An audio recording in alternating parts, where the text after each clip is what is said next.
তাহলে ওরা এত নটাই করে অনেক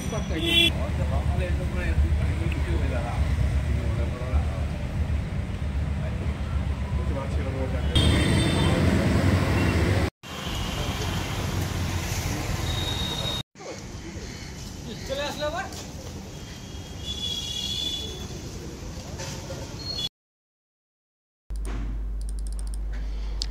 দর্শক, যাদবপুর বিশ্ববিদ্যালয়ে গত রাতে আরও একটা ঘটনা ঘটেছে, যার ছবি দেখছিলেন ইনি ওই যে বিশ্ববিদ্যালয় তার থার্ড ইয়ারের ছাত্রী ছিলেন ইংরেজি বিভাগের।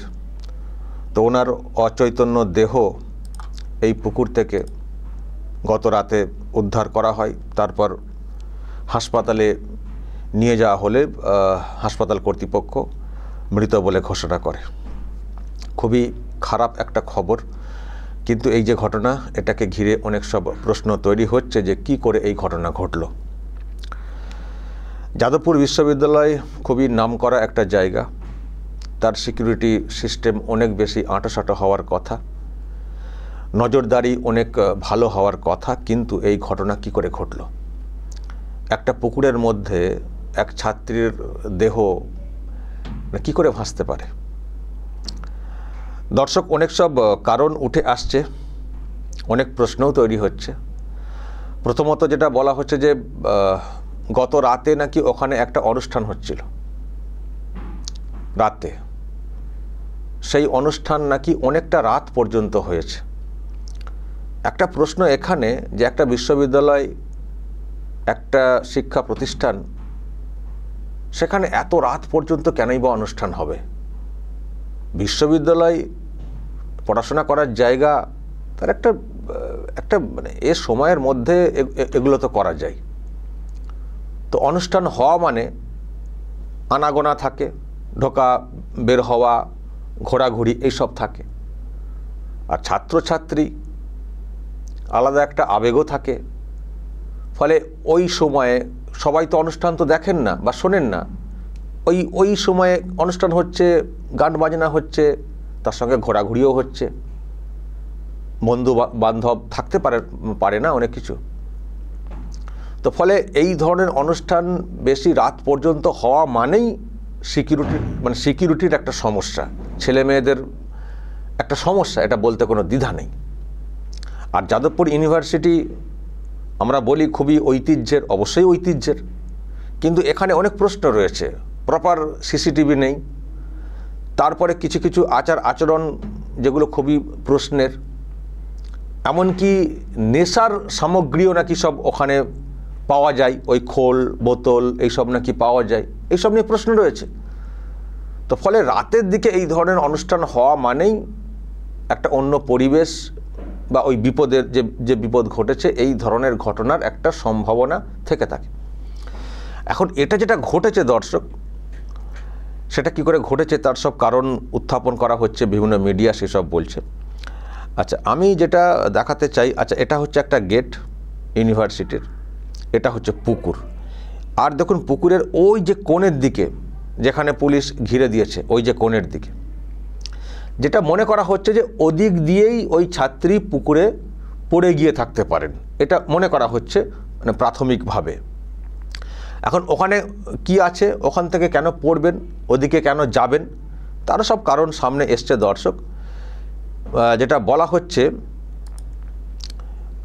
ওই কোণে নাকি টয়লেট রয়েছে, আর ওখানে যাওয়ার রাস্তাটা এই যে দেখুন কত সরু একটা রাস্তা। এখন ছাত্রী ওখানে কি করতে গিয়েছিলেন? টয়লেটে গিয়েছিলেন। এবং এটাও বলা হচ্ছে যে এই যে রাস্তা, ওই যে টয়লেট, ইউনিয়ন রুম আছে এদিকে, এখানে নাকি ঠিকমতো লাইটও নেই, একটা অন্ধকারাচ্ছন্ন একটা জায়গা। তো একটা অন্ধকারাচ্ছন্ন জায়গাতে টয়লেটে উনি গিয়েছিলেন, একা গিয়েছিলেন। একজন ছাত্রী রাতের অন্ধকারে একা একা যাওয়ার সাহস পাবেন? তাহলে মানে কি হয়েছে বিষয়টা?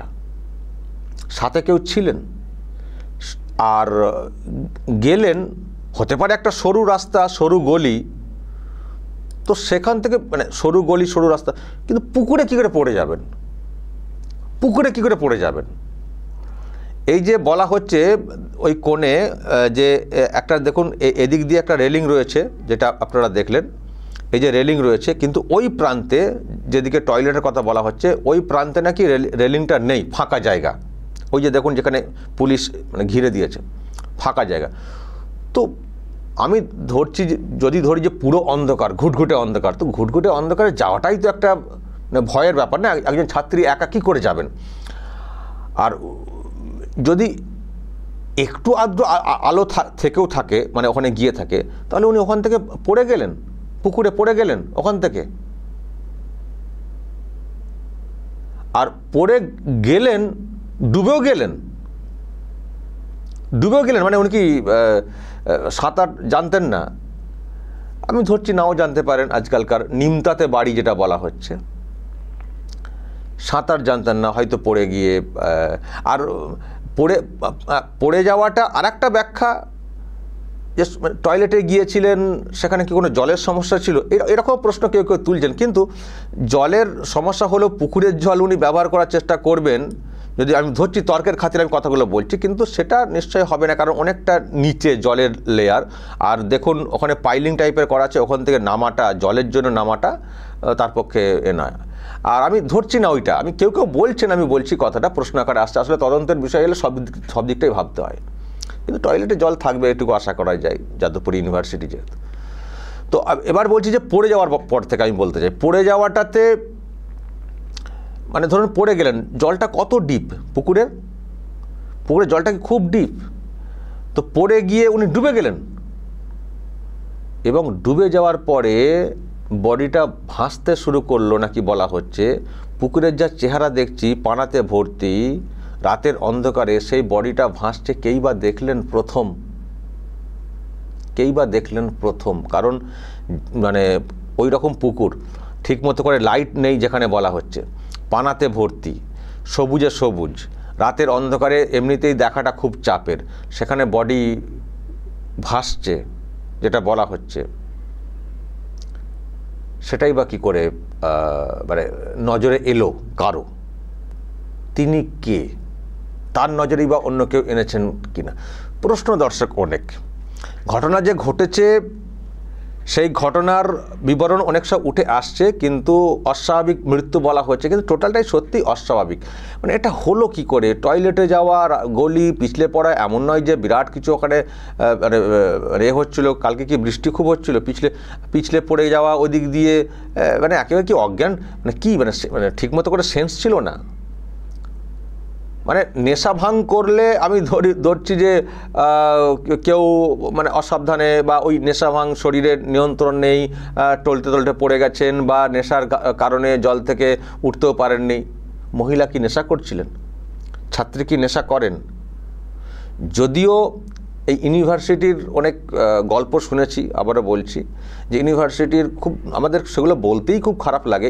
এই ইউনিভার্সিটি খুব নামকরা একটা গ্রেডের, এখান থেকে প্রচুর ছেলে মেয়ে বড় বড় জায়গাতে গেছেন, কিন্তু এই ইউনিভার্সিটি ক্যাম্পাসের চত্বরে নেশার সামগ্রী বা নেশার ব্যাপারে কিন্তু কথা উঠে এসছে। এর আগেও আপনারা শুনেছেন, প্রশ্ন তৈরি হয়েছিল। কিন্তু আমি কি সেটা ধরবো? বিভিন্ন খাঁজে, বিভিন্ন জায়গায়, অন্ধকার জায়গাতে, মানে শৌচাগারের শৌচালয়ের আশেপাশে শুনেছি নেশার সামগ্রী, নেশা করার সব হয়, ছাত্রছাত্রীদের মধ্যে একটা এরকম একটা ঢুকে গেছে। কিন্তু আমি কি সেটা ধরবো? বা ধরতে পারবো? ফলে প্রশ্ন দর্শক অনেক রয়েছে, কী করে ঘটনা ঘটতো। তবে যাই হোক,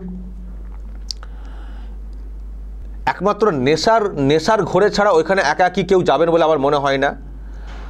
আর যদি নেশার ঘোরে না গিয়ে থাকেন, তাহলে একা উনি তো যাবেন না। ফলে এই ধরনের ঘটনা কি করে ঘটলো, ফলে পেছনে কি রহস্য রয়েছে, পেছনে আর কার যোগ রয়েছে, এটা কিন্তু খুব তদন্তের, খুব প্রশ্নের বিষয় দর্শক। এতটা সহজ না যে ঘটনা ঘটেছে, এত সহজে এইভাবে ছাত্রের মৃত্যু হয়ে যাবে, এটা কিন্তু নর্মাল